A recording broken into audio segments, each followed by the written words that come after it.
grandes expertos para que el sonido de un reloj suene, válgase la redundancia. Ocupan 3 tijeras o otras cosas, pero yo voy a ocupar estas 2 tijeras y pues el sonido se supone que tiene que escucharse así.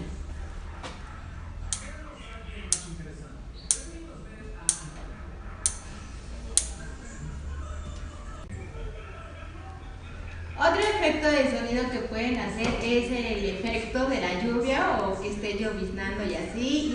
Y para esto se necesita una manguera y una bota. Vamos a ver qué tal nos sale.